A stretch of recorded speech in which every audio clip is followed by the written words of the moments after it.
pregunta que quiero que ustedes se hagan es esta: ¿quién es Jesús? Y cada persona, cada hombre, cada ser humano, creo que debemos contestar esa pregunta. ¿Quién es Jesús? Porque yo quiero que hoy podamos ver más conceptos y podamos analizarlos y podamos platicar acerca de ello, pero no quiero que solamente se quede en un concepto, sino para ti, ¿quién es Jesús? ¿Se acuerdan que el Señor Jesús a sus discípulos les hizo esa pregunta? Porque es importante, el Señor quiere saber qué opinan ustedes o qué ustedes ven en Jesús. Para ustedes, ¿quién es? Porque podrían ustedes leer mucha información y tener mucha información, pero lo más importante es, para ti, ¿quién es Jesús? Para mí, ¿quién es Jesús? Y si es verdad que cuanto más vamos viendo en las Escrituras quién es Jesús, nuestro concepto, que a lo mejor se formó por visión, por escuchar a otros, por influencias, se va ajustando a lo que dice la Escritura. Y vamos a ir cambiando nuestra vida. Va a ir transformándose nuestra mente, nuestro corazón y nuestra vida a través de saber quién es Jesús. Es una pregunta muy importante. Y bueno, quiero que vayamos al libro de Hebreos, o bueno, la carta o epístola a Hebreos, a los Hebreos. Saben, esta epístola, esta carta, no tiene un autor definido. No nos dice la epístola quién la escribió, pero sí nos dice, cuando uno lee la epístola a los Hebreos, quién es la persona principal de la que quiere hablar. ¿Y sabe quién? De Jesús. Y pienso que por algo el Señor permitió que no se supiera quién era el autor. A veces cuando leemos las cartas de Pablo decimos, y Pablo dijo, y Pablo decía, y Pablo, y nos pasamos diciendo mucho de Pablo. Bueno, aquí podemos decir el escritor de Hebreos, ¿verdad? Pero la intención es que nosotros podamos ver que la persona más importante que el Señor quería dejarnos bien claro es Jesús. Ni siquiera aquel instrumento que Dios usó, aquella persona que Dios usó, algunos dicen Apolos, fue Bernabé, no sabemos, pero ni siquiera quería que viéramos hacia Él.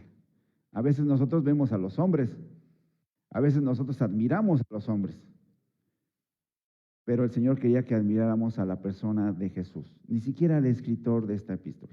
Así que quiero que vayamos a Hebreos, y Hebreos solamente vamos a ver la entrada, es decir, los primeros 3 versículos, solamente 3 versículos, pero en estos 3 versículos el escritor de Hebreos hace un resumen, por así decirlo. Es algo bien así comprimido, ¿verdad? Los chicos que saben informática, bueno, pues saben que los archivos grandotes, ¿verdad? Los pueden comprimir con unos programas y los hacen así chiquitos, ¿no? Bueno, algo parecido al principio, el escritor de Hebreos, como entrada, nos da algo bien resumido, comprimido, por así decirlo. Así que vamos a leer Hebreos 1, del 1 al 3.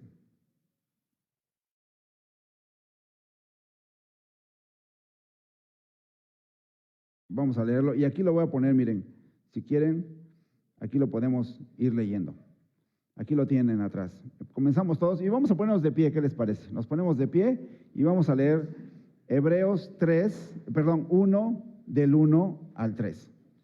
Dice así, todos juntos: Dios, habiendo hablado muchas veces y de muchas maneras en otro tiempo a los padres por los profetas, en estos postreros días nos ha hablado por el Hijo, a quien constituyó heredero de todo, y por quien asimismo hizo el universo, el cual, siendo el resplandor de su gloria y la imagen misma de su sustancia, y quien sustenta todas las cosas con la palabra de su poder, habiendo efectuado la purificación de nuestros pecados por medio de sí mismo, se sentó a la diestra de la majestad en las alturas.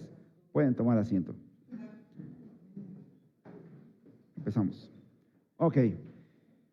Quiero que vayamos a ¿A quién va dirigido? Vamos a ver el contexto un poquito de a quién va dirigido. No va dirigido a personas como nosotros, en cierto modo, porque nosotros, antes de conocer a Cristo, antes de haber sabido de Cristo, antes de haber recibido el Evangelio, nosotros no estábamos haciendo sacrificios, ¿verdad?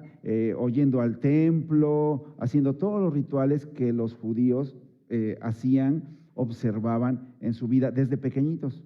Ellos tenían desde niños esa formación y estaba bien porque Dios se los había mandado.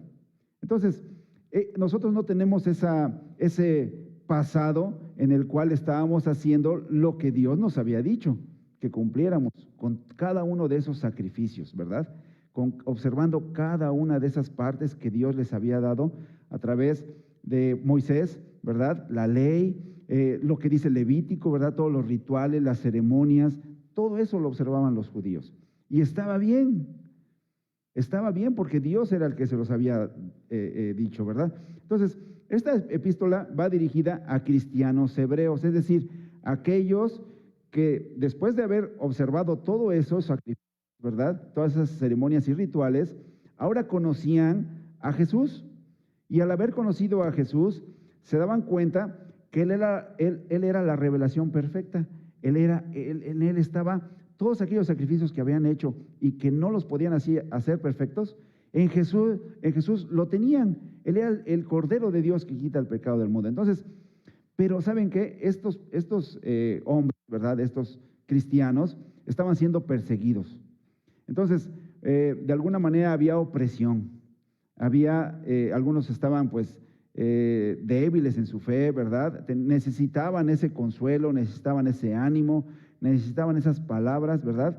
Para ayudarlos a que su fe fuera bien fortalecida, porque incluso hasta su propia familia podía perseguirlos o podía simplemente rechazarlos. Toda su familia, cuando conocían a Cristo y dejaban de observar todo lo que decían la Escritura acerca de las ceremonias y los rituales, ellos los perseguían. Incluso vemos en las cartas que escribe el apóstol Pablo que a muchas de esas congregaciones les decía pues que no regresaran a ese antiguo pasado, ¿verdad? Sino que siguieran, que continuaran creciendo en la gracia del Señor Jesucristo y que no regresaran a observar la ley y lo que había dicho Moisés, ¿verdad? Sino que esto era mejor que todo lo que habían tenido antes. Entonces, bueno, esa carta va dirigida a estos cristianos hebreos que estaban o que estaban débiles, que se sentían afligidos, ¿verdad? Atemorizados, o que tenían la tentación incluso de volver a ese pasado por algún tema de familiar o de seguridad. Bueno, a ellos va dirigido, pero también va dirigido a otro tipo de personas, a hebreos, fíjense, no cristianos, pero que estaban convencidos intelectualmente. Es decir, intelectualmente ellos tenían ese conocimiento de quién era Jesús, pero aún no se convertían al cristianismo, aún no dejaban su pasado. Y podemos de alguna manera ser de algún modo empáticos con los judíos, porque incluso Pedro, después de ya conocer al Señor y todos, ¿se acuerdan? El Señor le tiene que decir, no llames común o inmundo lo que Dios ha santificado. No era fácil para los judíos. Y Pedro dice, Señor, no, nunca he comido eso, ¿no? Nunca he comido eso. Entonces, para ellos era algo difícil, porque eso era un mandamiento del Señor. Lo complicado aquí, hermanos, es que todo esto eran mandamientos del Señor. Cuando una persona le predicaba a un judío, no le decía, mira, esta es la verdad. Esta es la verdad, mira, quién es, Él es Jesús y esta es la verdad. Porque ellos decían, lo que yo tengo también es verdad. Es lo que los profetas nos dijeron. Y era verdad lo que les habían dicho los profetas. No habían mentido, pero era una verdad preliminar. Era como que Dios iba revelando cada vez más. Y la revelación se completa en Jesús. Eso es lo que no entendían y tenían que dejar todas sus tradiciones. Pienso también en los católicos, ¿no? Cuando conocen al Señor y siguen pensando que necesitan a un hombre para poder hacer algo delante de Dios, ¿no? O pienso en algunos que dicen, a ver, vamos que bendigan mi casa o que le echen ahí algo, ¿no? Piensen en el pasado, en nuestras tradiciones, y qué difícil a veces es dejarlas. Pienso en ellos y creo que les costaba mucho trabajo, especialmente porque sabían que lo que habían recibido, lo que hacían, era verdad y que no estaba mal lo que hacían. Pero ahora la revelación de Cristo era mejor, superior. Ahorita vamos a ver qué significa que Cristo es superior y que hay que dejar algo que es bueno por Cristo que es superior, por alguien que es mejor. No es lo que no entendían los judíos, que Jesucristo era mejor, que era la culminación de esa revelación que habían tenido. Era la culminación, eran promesas hechas realidad, cumplidas en Cristo. Entonces, bueno, vean, no está mal, no está lejos de algunos de nosotros. Algunos de nosotros podemos, gracias, podemos pensar en quién es Jesús y decir, bueno, pues yo creo que Jesús hizo esto, hizo aquello, y vino y murió, y resucitó. Y podemos decir varias cosas de Jesús, pero no estar realmente siendo creyentes, no estar confiando en Él, no depositar fe, ¿sí? A ellos también va dirigido. Y a hebreos no cristianos que no estaban convencidos, a esto sí también. Había hebreos que no estaban convencidos, ¿verdad? Y no eran cristianos, obviamente. Y ellos necesitaban saber quién era Jesús para que pudieran llegar al conocimiento de la verdad. Bueno, a esos tres grupos. Entonces, bueno, puse ahí una figurita, ¿verdad? Que había dudas, ¿verdad? Había dudas o había temores, había debilidad y necesitaban conocer esto. Y bueno, ya leímos, ¿verdad? Pero ahora vamos a verlo parte por parte. Hebreos 1:1. Y fíjense cómo empieza de manera abrupta. Dios. Es decir, está dirigido a personas que creen en Dios. Está dirigido a personas que saben quién es Dios. No había por qué discutir acerca de si Dios existe o si Dios no existe y argumentar ello. No, no, no. El escritor de Hebreos sabe que va su carta dirigida a personas que tienen bien claro, incluso los hebreos que les puse ahí, no cristianos y no convencidos intelectualmente de Jesús, sabían quién era Dios y creían en Dios, ¿sí? Y pienso yo, algunos de corazón hacían todo para el Señor, pero no tenían aún el conocimiento del Evangelio, de la verdad. Entonces, vea cómo esta carta comienza diciendo Dios. Bueno, Dios, y les dice Dios, habiendo hablado muchas veces, Dios habla muchas veces. Miren, algo que Dios siempre ha hecho, y lo podemos ver en el Antiguo Testamento, es que Dios siempre habló con su pueblo, y muchas veces lo rechazaron. Rechazaron el mensaje, rechazaron a sus mensajeros, rechazaron, pero Dios siempre ha querido hablar. Sabía Dios el problema de que tenía su pueblo y Él quería hablar. Y esto también nos dice algo, ¿verdad? A veces nosotros tenemos problemas con alguien y lo menos que queremos hacer es hablar con él o hablar con ella, ¿no? Queremos poner más bien barreras y no hablar. Pero dice Dios, habiendo hablado, Dios habló y muchas veces fue despreciado su mensaje. Y habiendo hablado muchas veces, aquí fíjense, muchas veces es que la frecuencia, ¿verdad? Dice, habló y habló y habló y habló. La frecuencia con la que hablaba, y hablaba y hablaba y hablaba. Estaba Dios hablando. Dios quiere hablar con nosotros, conversar. El libro más antiguo, se cree que es el libro más antiguo que fue escrito de la Biblia. ¿Cuál es? El libro de Job. En ese libro nosotros vemos que Dios conversa con Job, ¿no es cierto? Dios habla con Job. Dios quiere hablar, quiere conversar con nosotros. Tal vez muchos de nosotros necesitamos tener esas conversaciones con el Señor. Dios quiere conversar. No solamente quiere que el hablar, también quiere que nosotros hablemos. Algo que vemos ahí es que Job hablaba y Dios también. Y es curioso, ¿no? Como Dios lo deja hablar y hablar y hablar y hablar y hablar y hablar, ¿no? Y así nos puede pasar, ¿no?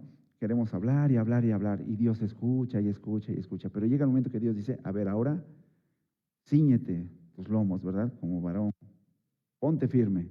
Ahora yo voy a hablar y ahora tú me vas a escuchar. Yo voy a preguntar ahora y tú me vas a contestar. Y bueno, no puedo contestar casi nada, ¿verdad, Job, de lo que Dios le preguntó. Entonces, ¿quién es el que tiene más derecho a hablar? ¿Verdad? Dios tiene más derecho a hablar. A veces nosotros creemos que nosotros tenemos la verdad en nuestros labios y queremos hablar y hablar y hablar y convencer y decirles nuestras razones y todo, pero a veces no tenemos la razón. Y cuando se trata de Dios, lo interesante es cuando nosotros lo escuchamos a Él, porque Él nos escucha, pero a veces no queremos escucharlo a Él. Bueno, Dios, habiendo hablado muchas veces, lo hizo con muchos profetas, ¿verdad? Más o menos unos 40 escritores en el Antiguo Testamento. A través de algo así como unos 1500 años, Dios estuvo hablando a su pueblo, y un pueblo que fue rebelde. Bueno, aquí tenemos una imagen, ¿verdad?, de un chico que está hablando, bueno, más bien está escuchando, ¿no?, a sus padres. Y Dios nos habla de muchas maneras. Yo creo que si tú repasas tu vida, puedes darte cuenta que Dios te ha hablado de muchas formas. Y que cuando tú creíste, si es que ya creíste en el Señor, antes de que creyeras, el Señor ya te había hablado. Y ha hablado, y ha hablado. Y ahorita vamos a ver más acerca de cómo el Señor trabaja con nosotros.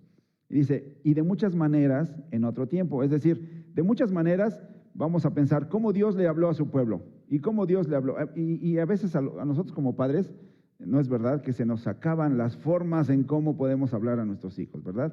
Y ya le hablé así, y ahora le voy a hablar así, y ahora de esta manera. Y es como que ya le hablé en verso, en prosa, en modo suave, modo rígido, modo... Y Dios les habló así a su pueblo, en salmos, en poesía, en profecía, con promesas, ¿qué más? Con sueños, con visiones, en formas, todas las formas literarias, ¿verdad? En todas las expresiones, con ángeles. Bueno, podemos decir, Dios se cansó de hablarles, ¿verdad? Y de muchas maneras.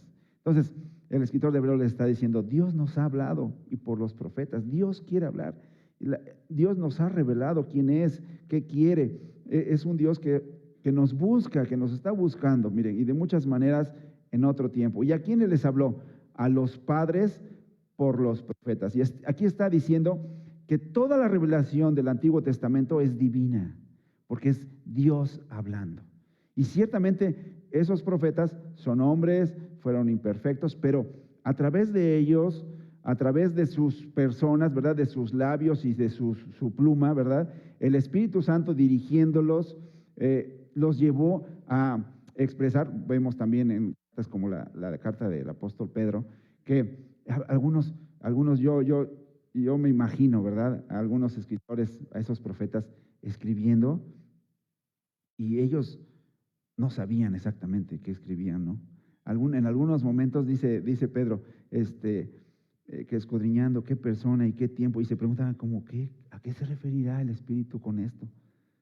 ¿Y a quién se refería más bien? ¿A quién se refería el Espíritu cuando ellos decían, ¿de quién hablará? Hablaba de Cristo. El Espíritu Santo les revelaba a Cristo, pero ellos no entendían bien. Ellos no sabían exactamente a qué se refería, pero el Espíritu Santo les revelaba. Y yo pienso así, sus manos, ¿verdad?, las manos de los profetas escribiendo, siendo dirigidos por el Espíritu Santo. En algunos momentos podremos ver la personalidad de esos profetas también escribiendo, digámoslo así, pasando el Espíritu Santo por el corazón del profeta y el corazón del profeta abriéndose, pero en algunas partes hay unas revelaciones, ¿verdad?, versículos de la Biblia, pasajes que son completamente extraños al escritor de esa profecía, y especialmente cuando hablaban de Cristo. Ellos no sabían y no entendían de quién hablaba. Pienso en Isaías 53, ¿verdad? Cuando escribía Isaías, pues, ¿a quién se referirá? ¿De quién estará hablando? ¿De quién hablará aquí? No lo sé, pero era dirigido por el Espíritu Santo. Entonces, la revelación que tenían los judíos era de Dios. Vean por qué creo que era especialmente difícil que los judíos creyeran en Cristo, porque ellos tenían la verdad. Entonces, bueno, pero había que era llevarlos del Antiguo Testamento, del Antiguo Pacto al Nuevo Pacto. Era abrir aquellos pasajes, aquellos puntos claves que lo hacen los evangelistas, ¿verdad? Dice, para que se cumpliese la escritura. Aquí dice, mira, y saca aquí, y lo deposita acá. Y va sacando así, y deposita acá. Mira, aquí dice, y se va alumbrando, ¿verdad? Aquella persona judía iba alumbrando acerca de lo que dijo el Espíritu Santo en el Antiguo Testamento. Entonces, ha hablado a los padres por los profetas. Una revelación divina. Y bueno, aquí una imagen, un profeta, ¿verdad? Parece que es Jeremías, uno de los profetas que estuvo rechazado completamente. Y no puede uno evaluar a los profetas por los resultados en las personas, si creyeron o no creyeron, porque Jonás ni siquiera quería ir a Nínive y se convirtieron todos, ¿no? Y con Jeremías, pues no hubo resultados, no, más que solamente el hecho de que les anunció Dios. Ve y diles, no te van a creer a lo mejor, pero ve y diles, para testimonio de que ahí estuvo la voz de Dios hablando. Entonces, bueno, y tenemos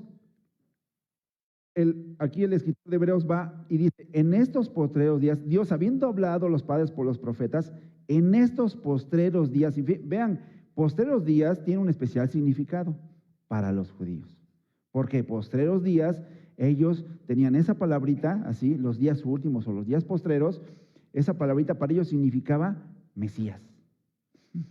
Ellos como que olían, ¿no? Esa palabra, postreros días, Mesías, ¿no?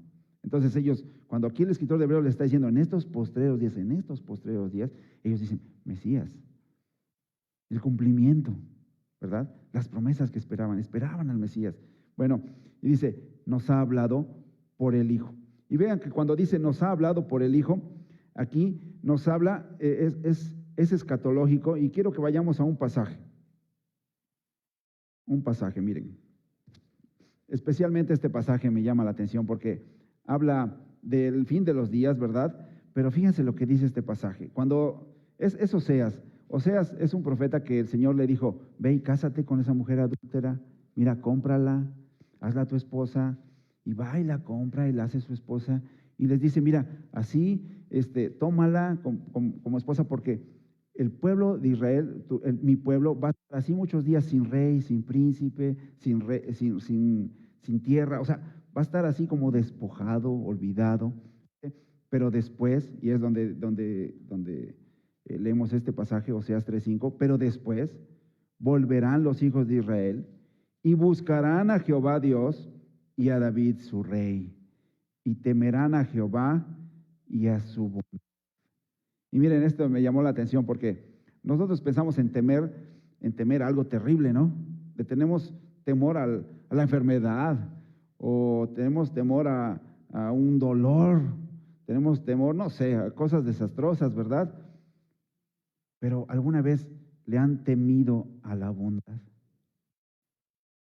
¿Alguna vez le han temido? Esta palabra bondad tiene que ver también con bendición, con dádiva, regalo, bien, con el bien. ¿Ustedes le han temido al bien, a la bondad? Fíjense, volverán los hijos de Israel y buscarán a Jehová su Dios y a David su rey, y temerán a Jehová. Sí, le van a temer, pero van a temer también a su bondad. Y si pudiéramos pensar en una persona que caracteriza, que refleja, que centra la bondad de Dios, ¿a quién pensaríamos? A Jesús. Y cuando uno ve fíjense, cuando era yo pequeño, les voy a platicar, cuando era pequeño mis papás me llevaban al templo, ¿verdad? A la iglesia. Y entonces, pues a veces las predicaciones estaban bien buenas, ¿no? Y a veces estaban bien buenas, pero eran como para otra edad, entonces yo estaba muy pequeño.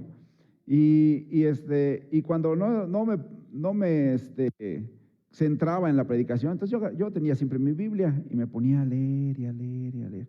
Y a mí me maravillaba. A mí me maravillaba, wow, porque yo soy como los jóvenes de aquí, ¿verdad? Pues admiran a los superhéroes y a los cómics y todos esos héroes y yo decía, pero aquí no es novela, ni es cómic, ni es cuento, aquí es la realidad, lo que hizo Dios. Me maravillaba. Pero cuando veía yo, especialmente, veía yo en el Antiguo Testamento esos actos tan milagrosos, ¿verdad? De poder, ¿verdad? Aquel pasaje donde Josué dice, sol detente en Gabaón, ¿no? Y tú luna en el valle de Ajalón. Y dice que la tierra se detuvo, o sea, el sol se detuvo más bien, y uno entiende, pues es que la tierra se detuvo. ¿Y cómo es que pasó eso? Es una cosa realmente milagrosa. Y a mí me maravillaba los actos de Dios, el poder de Dios, ¿verdad? En ello. Pero cuando pasaba yo a los evangelios, yo veía ahí la bondad de Dios. ¿Cómo cómo es posible tanta bondad de Dios? Cuando uno ve, por ejemplo, una parábola, cuando uno ve lo que pasó cuando el Señor es tomado, es llevado a la cruz, cuando uno ve cómo Él se conducía, cómo Él tenía misericordia, le gritaban, Jesús, hijo de David, ten misericordia. Y él desviaba su camino, iba, como aquel leproso, ¿verdad? Dice, le tocó, ¿verdad? Tocó al leproso, aquel a que nadie se quería acercar. Y a la mujer que era despreciada de su pueblo, ni siquiera de la nación de Israel, aquella mujer samaritana. Y como él dice, es necesario que pase yo por ahí. Y uno va descubriendo y va uno viendo la bondad del Señor a través de Cristo. Va uno personificando la bondad, porque uno conoce la bondad y uno va viéndola en las personas, tal vez tus padres, tus hermanos, y ves bondad en algunas personas, pero una persona que concentra la bondad y dices, esto me estremece, esto es una cosa que me espanta, tanta bondad para mí, dicen algunos cantos, ¿no? Entonces, este es un versículo que nos habla de quién es Cristo.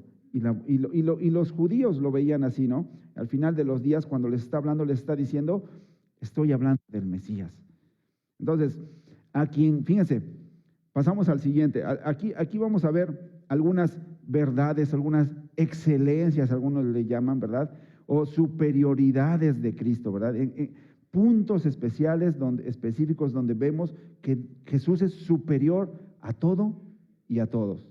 Entonces, a quien constituyó heredero de todo. Y miren, heredero es una frase, ¿verdad?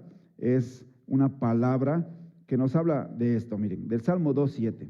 Dice el Salmo 2:7, yo publicaré el decreto. Jehová me ha dicho, mi hijo, tú, yo te engendré hoy. Pídeme y te daré por herencia las naciones y como posesión tuya los confines de la tierra. Es el derecho legal.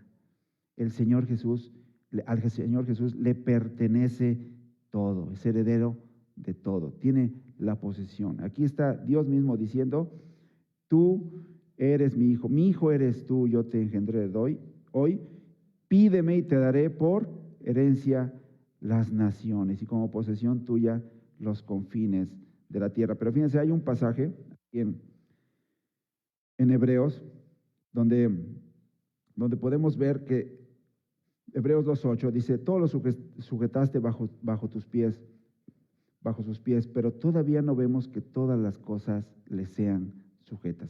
Si bien eres heredero de todo, es algo que todavía no vemos reflejado. Es un poco como, ¿se acuerdan cuando el rey David ya era ungido, ya Samuel lo había ungido, ya Dios lo había puesto como rey, pero aún no había tomado el trono?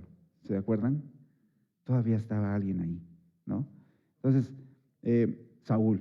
Bueno, entonces, veamos, es así, el Señor es heredero de todo, Él tiene la posesión legal. Y en su momento, y bueno, podemos verlo también en Apocalipsis, ¿verdad? ¿Se acuerdan Apocalipsis? Cuando dice Juan que estaba triste y llorando porque nadie podía abrir el libro, un libro que tenía Dios en su mano y que nadie lo podía abrir. Y se buscó, dice, en el cielo, en la tierra, por todos lados, quién pudiera abrirlo. Y dice, yo lloraba mucho porque no había quien pudiera abrir el libro, desatar sus sellos, abrir sus sellos. Y fue encontrado uno. Le dice allí alguien que le acompañaba, ¿verdad? Un anciano, le dice, no llores, porque hay quien ha vencido. ¿Quién? El león de la tribu de Judá. Él ha vencido. Y él es el único digno de tomar el poder y la gloria y los reinos y el imperio, la potestad es de Él. Entonces, Él es el heredero. Entonces, podemos ver aquí que Él tiene el derecho legal sobre ello. Muy bien, es la propiedad legal. Y vemos también otro versículo, 3:35, dice Juan 3:35, cuando está el Señor Jesús, ¿verdad? Con Nicodemo le dice, porque el Padre ama al Hijo y todas las cosas ha entregado en su mano. El Padre ama al Hijo y todas las cosas ha entregado en su mano. Entonces, vemos al Señor Jesús que no es, algunos podrían pensar, es un profeta, es alguien que vino de parte de Dios, nos dio un mensaje y no sabemos más de Él. No, Él es el heredero de todo, a quien Dios constituyó como heredero de todo. Y dice el siguiente, y por quien asimismo hizo el universo. Y miren, aquí tenemos que ver a Jesús como que creador, por quien asimismo hizo el universo. Vemos al Señor Jesús como creador. Y miren, puse esta imagen porque la palabra ahí universo, si bien nosotros pensamos en universo, pues podemos pensar en todas las estrellas, ¿verdad? Los astros, los planetas. Pero fíjense, esa palabra allí dice especialmente que Él hizo las edades, los tiempos, las eras, las edades, los tiempos. Y mire, pues pensaba yo, ¿no? Desde que somos niños, las edades, los tiempos, ¿verdad? Somos pequeños, luego somos adolescentes, jóvenes, se casan los jóvenes, ¿verdad? Y después tienen hijos y después son abuelitos y todos esos tiempos, ¿verdad? A veces nosotros nos puede llegar a afligir o tener ansiedad por esos tiempos. Y los jóvenes están, ya me quiero casar, o a lo mejor otros no, o tal vez otros no, ¿verdad? O a lo mejor otro dice, yo ya quiero tener hijos, o los más grandes, yo ya me quiero jubilar, o a lo mejor yo ya quiero, ¿no? Y los tiempos es algo con lo que batallamos. Él hizo los tiempos, Él controla los tiempos, son de Él. El espacio, pensemos, espacio, tiempo, materia, Él lo hizo. Podríamos pensar mucho en ello, ¿no? De cómo Dios hizo cada cosa, ¿no? Cómo Dios permite, y cómo Dios estando en la eternidad, entró en el tiempo. Dios los hizo, los tiempos, las edades. Cómo Dios creó lo que ahorita nosotros conocemos en el tiempo, en la materia, en el espacio. Dios hizo todo. Y Jesús hizo todo. Dice, por quien así mismo hizo eso, los tiempos, las edades, las eras. Dice Juan 1:3, todas las cosas por Él fueron hechas y sin Él nada de lo que ha sido fue hecho. Es como cuando leemos en Hechos, ¿verdad? Dice Pablo, dice, cuando predica, en Él vivimos y nos movemos y somos. Así que no podemos, es imposible que una persona se pueda independizar de Jesús, de Cristo. Si esa persona está en rebeldía, Dios sí lo permite. Pero aún está allí, en lo que Dios creó, en la creación de Dios. Y Dios lo permite. Aún una persona que pudiera estar rebelándose, ¿verdad? Todas las personas, pero dice la palabra de Dios que Él es paciente para con todos, no queriendo que se pierdan, sino que se salven, que vengan al arrepentimiento, esperando, aguardando, ¿verdad? Para que ellos se arrepientan. Bueno, y podríamos leer muchos más pasajes, pero Juan 1:3, todas las cosas por Él fueron hechas y sin Él nada de lo que ha sido fue hecho. Colosenses 1:16, porque en Él fueron creadas todas las cosas, las que hay en los cielos, en la tierra, invisibles, visibles, invisibles, tronos, principados, potestades, todo fue creado por medio de Él y para Él. Todo fue creado por medio de Él, para Él. ¿Y dónde entramos tú y yo? ¿Y dónde quedamos tú y yo? Porque todo fue creado por medio de Él y para Él. Y sin Él nada de lo que ha sido hecho fue hecho. ¿Te das cuenta? Este suficiente conocimiento, esta verdad nuestra vida, en nosotros, debería ser suficiente para que nosotros nos rindamos a Él. Suficiente para que nosotros nos postremos delante de Él. Suficiente. Solamente contemplar a Dios como el Creador. Y bueno, a los jóvenes el Señor también les invita, ¿verdad? Les dice Eclesiastés 12, acuérdate de tu Creador. Él te hizo. Fíjense, esto es algo bien interesante porque a lo mejor algunos dicen, bueno, pues es creador y ya hizo todo. Pero te hizo a ti, me hizo a mí. Si hay alguien que te puede entender quién es, Él te creó, Él te hizo. Y muchas veces pensamos, bueno, acepto que Dios es creador, pero no acepto su criatura. Y a veces no aceptamos, y desde niños, ¿no? Uno de los problemas que yo siempre creo que tenemos, y tal vez vamos a batallar toda la vida, es aceptarnos. A veces los jóvenes no aceptan ni su físico. O bueno, cuando somos jóvenes, es un proceso aceptar nuestro físico. Algunos dicen, no, pues yo tengo los pies así, y otros dicen, no, las manos así, la cara así, que la nariz la tengo chueca y que la boca la tengo así, y aceptarnos. Dios te hizo, y así te hizo Él. Y a veces puede ser nuestro entorno, aceptar a nuestros padres, a nuestros hermanos, nuestro lugar, el lugar a donde vivimos, aceptar, porque Él hizo todo. Él es el quien determinó todo. Me acuerdo cuando le habló a Moisés, ¿verdad? Y lo llama a Moisés y le dice, ven, y le quiere mostrar que tiene que ir a sacar a su pueblo, y él dice, pero es que yo pone un montón de pretextos, no me van a creer y no me van a hacer caso, y etcétera. Y bueno, llega al último y dice, y soy tartamudo, ¿no? Y Dios se molesta porque dice el Señor, pues, ¿quién hizo al ciego y al mudo quién los hizo? ¿No fui yo? Y Dios se enoja cuando no aceptamos cómo nos hizo Dios. De la forma como te hizo, así te hizo Dios. Acepta la creación de Dios, acepta a Dios tu creador. Joven, acuérdate de tu creador en los días de tu juventud. Ahí está la palabra de Dios, volteando a la creación. Y el Señor Jesús también dice, volteen a la creación. Mira las aves, no trabajan, no hilan, ¿verdad? Y mira cómo Dios las alimenta. Es el creador. Ve a tu creador. Voltea a ver al creador. Él lo hizo, Él lo hace. Mira a tu creador. Es un mensaje importante, interesante, cuando nosotros vamos de la verdad revelada de la Escritura y lo ponemos en el corazón, para que eso te cambie tu vida, para que tu forma de ver las cosas sea distinta.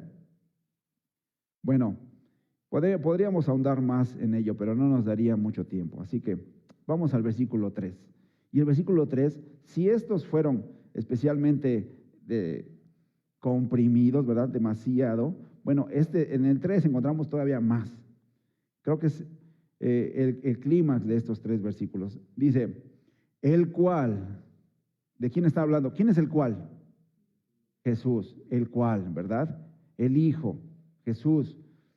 Fíjense que todavía no les dice Jesús, ¿verdad? Todavía les dice el Hijo. Porque el Hijo es la palabra con la cual es designado el Mesías en el Antiguo Testamento, el Hijo. El Hijo. Cuando ellos escuchaban el Hijo, ellos se iban a la Escritura del Antiguo Testamento. Ellos no tenían, por cierto, pues nuestros evangelios y las epístolas de Pablo y Apocalipsis, Juan, Judas, etcétera. No tenían ellos. Entonces, ellos tenían que llevarlos del Antiguo Testamento al nuevo pacto, a la verdad del Evangelio. Dice, el cual, siendo el resplandor de su gloria, y miren aquí, resplandor de su gloria. Quiero que piensen en esto. Dice, es una palabra que significa envío de luz. Resplandor es el brillo de su gloria. Brilla la gloria de Dios en Cristo. Esto es algo que a lo mejor los ingenieros entienden un poco de qué pasa cuando tú tienes una fuente de energía, de poder o algo semejante y la quieres llevar a otro lugar. ¿Qué pasa? Hay algo que se llama, bueno, puede ser llamada distorsión o pérdida, etcétera. Se pierde energía, ¿verdad? Cuando la transportas de un lado a otro, se pierde en el proceso. Bueno, nuestros carros, ¿verdad? Gran parte de la energía se pierde, no la ocupamos. Creo que un 30 o 40% de la energía de combustión, ¿verdad? De la gasolina, es lo que se aprovecha. Todo lo demás pues, es energía que se pierde. Bueno, aquí nos está diciendo, Él es el brillo de la gloria de Dios. No se pierde, no se pierde al habernos traído al Señor Jesucristo, no se pierde nada de Dios. Si uno ve a Cristo, uno ve a Dios tal cual. Es el brillo de su gloria. Nada se pierde, no distorsiona. No distorsiona. Yo me acuerdo antes los discos que usábamos para escuchar música, ¿no? A nosotros nos tocaron, ¿verdad? Unos discotes así.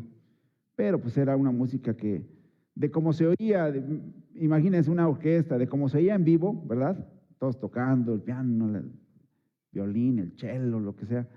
De cómo se oía en real, en vivo, a como tú lo oías con tu disco LP, había una distancia, ¿no? Había una distancia. Ahí se pierde, ¿no? Cuando transmites, ¿verdad? Aquí está diciendo, es el brillo de la gloria de Dios. No, nada pierde. No, todo lo de Dios está en Cristo. Todo el reflejo, el reflejo de la gloria de Dios ahí está en Cristo. No perdemos nada, no se desvirtúa nada, no se distorsiona nada, todo nos está llegando tal cual. Por eso es que el Señor Jesús, cuando le dice a Felipe, ¿verdad? Muéstranos al Padre. Y dice, tanto tiempo llevo aquí. El que me ha visto a mí, ha visto al Padre. Tal cual. Si me viste a mí, has visto al Padre. Y fíjense, se refería no especialmente a su persona física, porque incluso en algunos pasajes dice, si a Cristo lo conocimos según la carne, ¿verdad? No se refería a la carne, ¿verdad? A la apariencia física, pero sí a su carácter, tal cual. El carácter, la personalidad, por así decirlo, la persona de Dios, los atributos de Dios, todo lo de Dios está en Cristo. Y entonces, por eso le decía el Señor Jesús, el que me ha visto a mí, ha visto al Padre. Bueno, Él es el resplandor de su gloria, la luz. Bueno, seguimos y nos dice así. Y aquel verbo, Juan 1:14, y aquel verbo fue hecho carne y habitó entre nosotros, y dice el escritor de Juan, y vimos su gloria, y vimos su gloria, lo glorioso del Señor Jesús. Y miren, a veces pensamos en gloria, en la gloria de Dios, y pensamos en cosas así como que una luz brillante, pensamos tal vez como Pablo, ¿verdad? Le aparece el Señor y dice que vio la luz, lo dejó ciego, la gloria de Dios. Pero también la vemos en lo que hizo el Señor Jesús. Vemos su gloria en su humildad, vemos la gloria de Dios, la grandeza de Dios que vino a este mundo y se hizo como uno de nosotros. Y habitó entre nosotros. Dice, y aquel luego fue hecho carne y habitó entre nosotros. Y el hecho de que habitar entre nosotros, miren, habitó entre nosotros. El Dios creador de todas las cosas, desde la eternidad, el Señor de todo, y se mete en el tiempo y vive entre nosotros. Y Él está entre nosotros y dice Juan, vimos su gloria. Vimos su gloria. Gloria como la de ¿quién? Como la del unigénito del Padre. Gloria como la del unigénito del Padre. A Juan le quedaba claro, aquel que dice la Biblia se recostaba en el pecho del Señor, ¿verdad? Él sabía cómo era Dios. Porque tal vez él pensaba que Dios era un Dios duro, era un Dios rígido, ¿verdad? Tal vez eso fue antes. Tal vez leyendo el Antiguo Testamento pensó en ese Dios. Pero cuando vio a Cristo le quedaba claro cómo era Dios. Dice, vimos su gloria, gloria como la del unigénito del Padre. lleno de gracia y de verdad. Gracia y verdad que van juntas. Entonces, vemos que nada se pierde con Cristo, de Dios en Cristo. Nada de Dios se pierde en Cristo.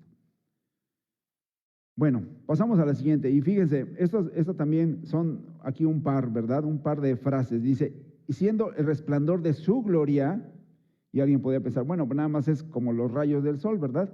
Es solamente parte del sol que vemos que estamos viendo nosotros, que nos llegan a nosotros, como los rayos del sol. No es el sol, es solamente algunos rayos del sol. Pero dice aquí, como complemento, y la imagen misma de su sustancia, es decir, es de él mismo, de su sustancia. La imagen es la impresión exacta de Dios. Eso es lo que está diciendo. No es como los rayos del sol al sol. Es la impresión exacta de Dios. Imagen es una palabra que significa eso, como ícono. Es una palabra icon o icon, que es la que usamos para decir que es un icono aquí en las computadoras, ¿verdad? Y uno le da clic y uno despliega todo. Así, Él es la imagen misma, es la impresión exacta, es lo que traduce, la impresión exacta de su esencia. Es como un sello, miren, antes había unos sellos, ¿verdad? Y bueno, pues tenía que ser de un material, no sé, lo hacían de hueso, de plástico, etcétera. De plástico no había, de madera, de hueso, y eran especiales, o incluso creo que de piedra también, o de arcillas, algunas arcillas, incluso han encontrado algunos sellos así, y eso le daba el acto de autoridad y de originalidad de la persona, del gobernante. Por lo regular los reyes, ¿verdad? Ocupaban un sello, o un anillo también para sellar, en su anillo tenían, y sellaban. Eso era una señal de que era algo original y que detrás de esa orden, por así decirlo, estaba el rey. Es como cuando la tumba del Señor dice que fue sellada, ¿verdad? Así que probablemente ahí pusieron algo que implicaba que el gobierno, ¿verdad? El gobierno de Roma estaba detrás de esa puerta o esa roca para que nadie la moviera, y eso sellaba. Entonces, la imagen misma de su sustancia, es decir, la impresión o expresión exacta de su sustancia. No solo es la manifestación, ¿verdad? No solo es manifestación de Dios, es Dios mismo en esencia. Es la reproducción de Dios. Juan 14:9 dice, el que me ha visto a mí, ha visto al Padre. Colosenses 2:9, porque en Él habita toda la plenitud de la deidad. Eso es algo que nos habla aquí Colosenses 2:9, que en Él está toda la plenitud de la deidad. Es Dios plenamente en Él. Dice Colosenses 2:15, Él es la imagen del Dios invisible. El Dios que no podemos ver, les está diciendo, Dios, el Dios que no podemos ver está claramente visible aquí.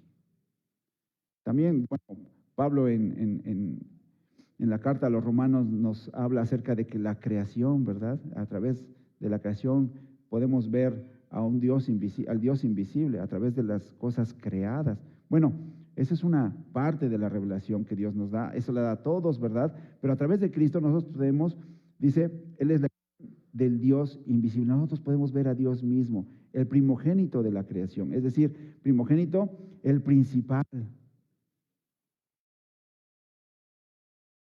Y quien sustenta, y fíjense, esa palabra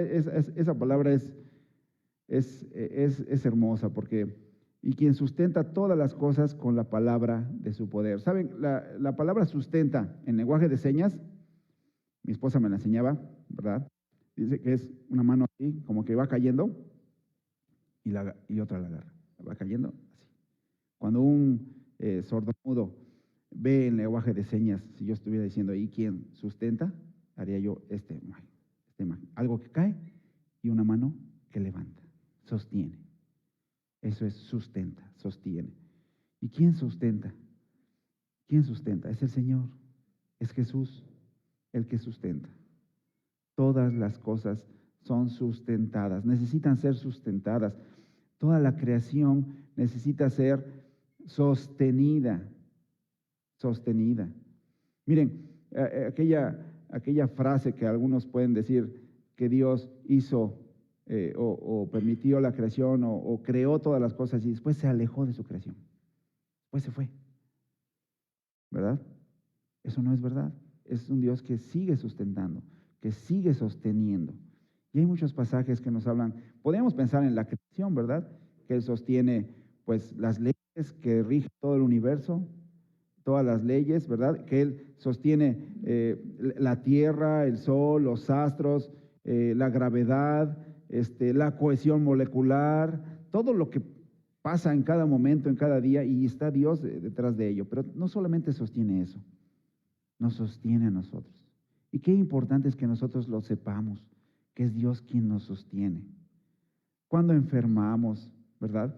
Yo me acuerdo cuando me dio COVID, le digo a mi esposa, mira, yo me sentía así como los celulares que tienen 5%, que sabes que tal vez mandes un mensaje, tal vez logres hacer una llamada breve, como las de antes, ¿verdad? Así de rapidito. 5% de batería estaba yo. Y así estuve como un mes y medio. 5%. Sí, 1% cuando lograba recargarme, cuando no tenía yo 1%. Entonces, al levantarme en la mañana para ir a trabajar, 5%. Entonces, llegaba yo a mi trabajo y ya se me había bajado a 1%. Llegaba a mi trabajo y descansaba. Ya que lograba yo recargar mi batería, pues ya era hora de irme. Y entonces, ya que llegaba yo a mi casa, era hora de descansar porque ya yo otra vez con 1%. Y luego ya que descansaba yo, pues ya era la noche, ya se había apagado las luces y yo todavía tenía un poquito de batería y me daba sueño y a dormir otra vez. Y poder despertar al siguiente día con 5 de batería, ¿verdad? Así. Y créame, qué hermoso es pensar que nuestro Señor nos sustenta. Cuando la batería está, Dios sustenta. Porque sí me estresaba y me preocupaba y decía yo, ¿y qué va a pasar? Pues nunca he vivido así. ¿Cómo voy a vivir más así? ¿Quién me va a sostener? El Señor sustenta. El Señor nos sustenta. En esos tiempos bajos, ¿verdad? En esas crisis, en esos problemas, y puede ser familiar, personal, sentimental, emocional, laboral, etcétera. Dios sustenta todas las cosas. Y como decía el Señor, ¿verdad? Si las aves las sustenta, ¿verdad? Si las aves les da de comer, ¿cuánto más a nosotros? ¿Cuánto más? El Señor nos sustenta con su palabra.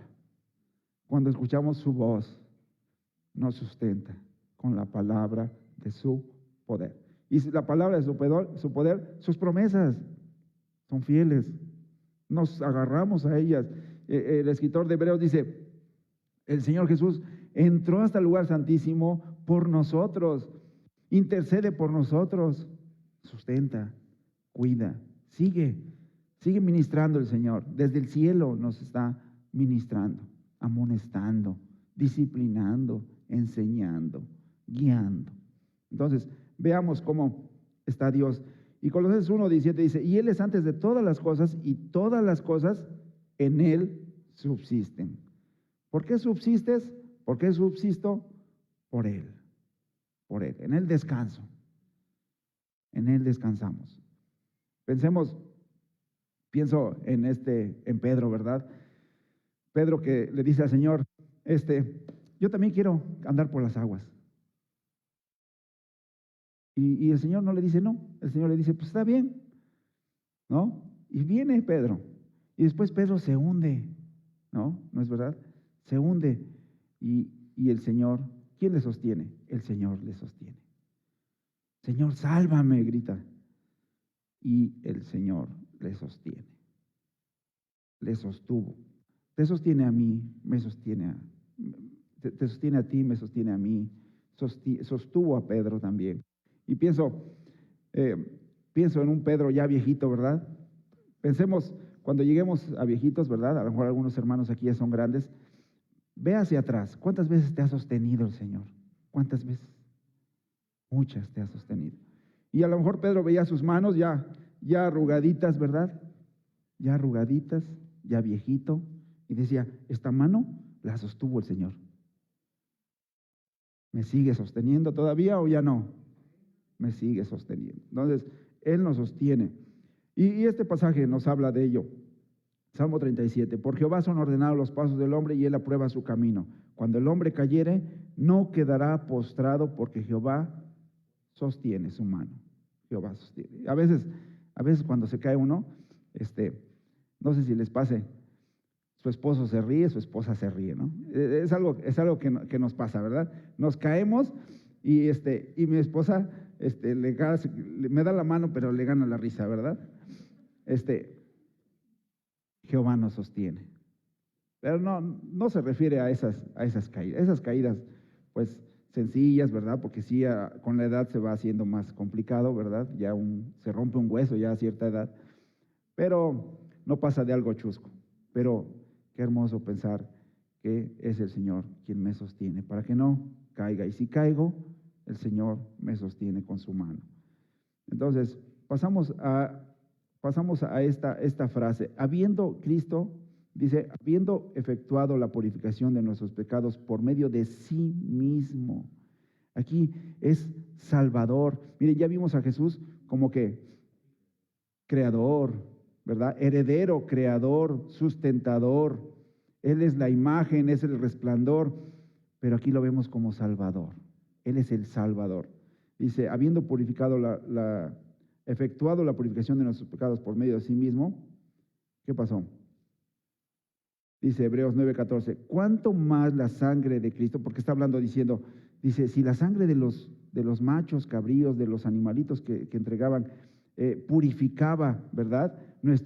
Nuestra carne, ¿verdad? Nos hacía puros en la carne. Dice, ¿cuánto más la sangre de Cristo, el cual mediante el Espíritu Eterno se ofreció a sí mismo sin mancha a Dios, y va a limpiar vuestras conciencias de obras muertas para que sirváis al Dios vivo? Para eso, hermanos, para que sirvamos al Dios vivo. Limpias nuestras conciencias, limpia de obras muertas.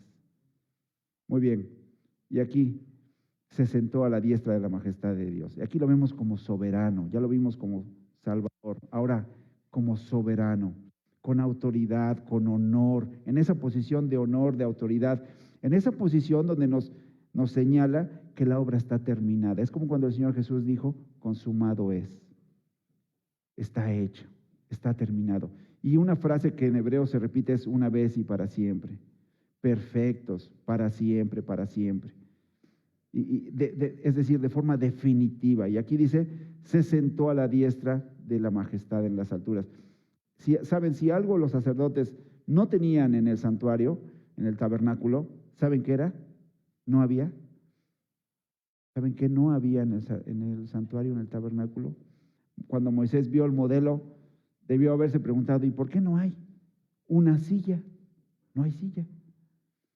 Los sacerdotes estaban siempre trabajando y sacrificando los animales y trabajando, pero no había un lugar donde el sacerdote se pudiera sentar. A veces nosotros buscamos un lugar donde sentarnos porque nos cansamos, ¿verdad? Y no precisamente porque hayamos terminado. Pero el Señor, cuando dice se sentó a la diestra de la majestad, nos habla de que la obra está terminada. Hechos perfectos una vez y para siempre, de forma definitiva. Limpió nuestros pecados. Les está diciendo un montón de sacrificios y no podía limpiarnos, pero el sacrificio de Cristo es perfecto, es total, es absoluto. Y ve lo que hace el Señor, se sienta a la diestra de la majestad. Y Hebreos dice que Él entró por nosotros. Y por eso nos dice, acerquémonos confiadamente al trono de la gracia, ¿verdad? Acerquémonos al trono de la gracia para hallar el oportuno socorro, ¿verdad? Para el oportuno socorro. Acerquémonos pues confiadamente, porque Cristo entró por nosotros. Cuando nosotros creemos en Jesucristo y depositamos en Él. Dice, ¿quién es el que condenará? Cristo es el que murió, más aún el que también resucitó, el que además está a la diestra de Dios, el que también intercede por nosotros, intercediendo, haciendo esta labor para nosotros. Jesús superior a todo, ¿por qué? Porque es heredero, porque es creador, porque es el resplandor, porque es la imagen la impresión exacta de su sustancia, porque es sustentador, todas las cosas son de Él, por Él, es Salvador también y es soberano, el soberano. ¿A quién vas a comparar con Cristo? ¿Quién se le compara a Cristo? Ahorita decía este hermano, ¿verdad? Misa, decía que de broma, ¿verdad? Que a lo mejor algunos se habían ido a hacer otra celebración.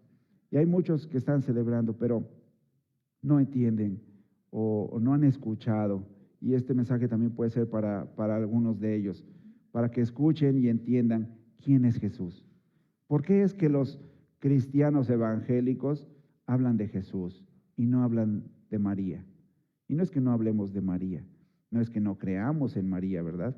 Porque sí creemos y aprendemos mucho de María, una sierva del Señor, usa instrumento útil, bendecida, bendita entre todas las mujeres, dice la palabra. Entonces, no, pero no fue puesta como el Señor Jesús, como un intercesor. No es un intermediario, un mediador entre Dios y los hombres. El único mediador entre Dios y los hombres es Jesucristo. Por eso es que hablamos de Cristo. Y por eso es que aún María dijo, hagan todo lo que Él les diga. Haced todo lo que los dijera. Y por eso María también dijo, mi Salvador. Dios mi Salvador. Ella sabía que era un instrumento, ¿verdad? Así que una advertencia solamente al final. Dice, mirad que no desechéis al que habla.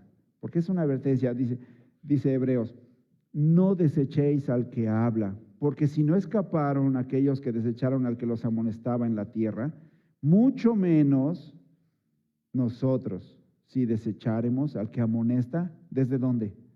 Desde el cielo. Y está hablando acerca del pueblo de Israel, ¿verdad? Que fueron desechados, ¿verdad? 40 años en el desierto, mucho más tiempo del que debió haber sido, ¿verdad? Disciplinados por el Señor porque desecharon, porque se fueron tras la idolatría. Pero dicen, nosotros miremos bien que no desechemos al que habla, porque Dios te está hablando hoy. Y ese es nuestro deseo, ¿verdad? Que Dios te haya hablado el día de hoy y que estés pensando, ¿qué es lo que Dios me pide? Que rindas tu vida a Él, que creas en Jesucristo como tu Señor. Él es Señor, de Él son todas las cosas, pero que tú lo aceptes o lo recibas como tu Salvador, como aquel que murió en la cruz por tus pecados, una sola vez y para siempre. Y con una sola ofrenda hizo perfectos para siempre a los santificados. De esa manera tú puedas llegar a tener una relación con Dios, tener comunicación con Dios. Él hizo todo y ya preparó todo. Si te das cuenta, en el plan de salvación, ¿dónde entramos tú y yo? Nosotros no tenemos parte en el plan de salvación, en la salvación más bien, en el acto de salvación que Dios planeó y formó. Nosotros no participamos. El Señor Jesús fue solo. Pedro le quería seguir, le dijo, no, tú me vas a negar. Ni siquiera vas a poder estar allí. Él fue solo a la cruz. La salvación es de Jehová, dice la palabra. Es de Jehová. Es un título que solo a Él le pertenece y que no comparte con nadie. Nadie más es Salvador, solo Él. Y así que si tú le recibes como tu Salvador, tú vas a poder tener una relación personal con Dios, con Cristo, y poder tener las promesas que Él ofrece. Vamos a despedirnos, vamos a orar. Señor, te damos gracias en esta mañana, gracias por este tiempo, gracias por tu palabra. Gracias porque a través de tu palabra nos admiramos, Señor, admiramos lo que nuestro Señor Jesús es, lo que el Señor Jesús hizo y lo que también quiere hacer por muchas más personas, por quienes oramos, Señor, y rogamos porque crean, porque puedan hacer caso a esta amonestación, que no te desechen, Señor. Mirad que no desechéis al que habla. Tú les quieres hablar, les hablas a su corazón, pero Señor, ellos tomarán esa decisión, creer o seguir en incredulidad.